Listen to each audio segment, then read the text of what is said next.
Alors, nous allons parler du prédicat, qui est une composante obligatoire de la phrase.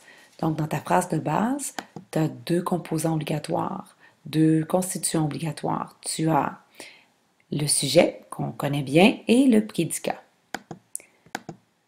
À quoi ça sert? Bien, le prédicat, ça complète ce que l'on veut dire du sujet.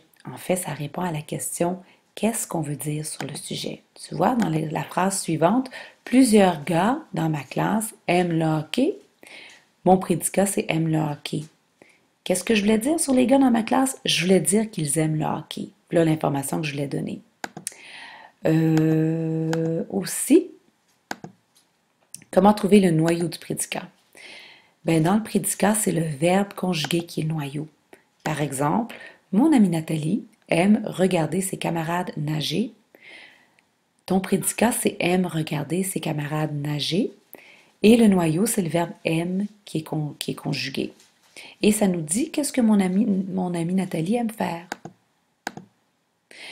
Le prédicat, il peut être formé d'un seul verbe, comme, disons dans la phrase, la poule caquette. Ben, le prédicat, c'est le verbe caquette. C'est le prédicat, c'est le noyau en même temps. Il peut aussi être formé d'un verbe qui est accompagné de son ou de ses compléments, comme dans la phrase « Chaque année, les élèves de 6e visitent la belle ville d'Ottawa. » Ton prédicat, c'est « visite la belle ville d'Ottawa ». Ton noyau, c'est « visite ». Et ben, ça nous dit qu'est-ce que les élèves y font chaque année, n'est-ce pas?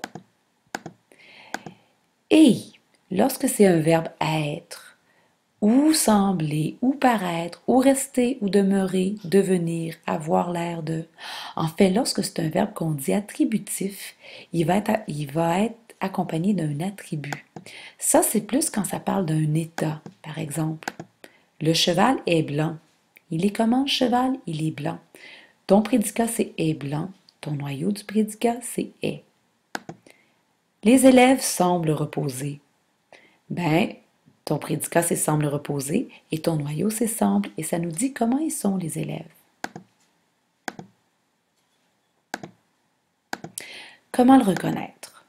D'abord, un bon truc, c'est de trouver le verbe conjugué dans la phrase puis de l'encadrer.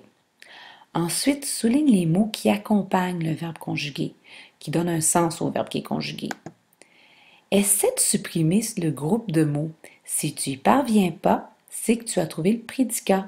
Fait que tu vois, tu as procédé par effacement. Donc, dans la phrase, les élèves aiment les devoirs inversés. J'espère que c'est vrai. Ton prédicat, c'est aiment les devoirs inversés. Ben, j'ai encadré aime, puis après ça, je me suis dit, aime quoi les devoirs inversés? Ça va ensemble. Je peux rien supprimer là-dedans. Si je supprime les devoirs inversés, ça fait les élèves aiment. Bon, on va se dire aime quoi? Il manque de quelque chose. Si je supprime aime, ça fait les élèves, les devoirs inversés. Ça ne fonctionne pas. Alors, tu vois, par effacement, ça fonctionne comme pour trouver ton prédicat. Tu pourrais aussi le faire par inversement, essayer de le déplacer. Aiment les devoirs inversés, les élèves? On ne peut pas le faire. Donc, c'est comme ça qu'on reconnaît bien un prédicat. Et enfin, n'oublie pas qu'un prédicat, c'est la même chose qu'un groupe du verbe. En effet, avant, on appelait ça un groupe du verbe et maintenant, dans la nouvelle grammaire, on appelle ça un prédicat.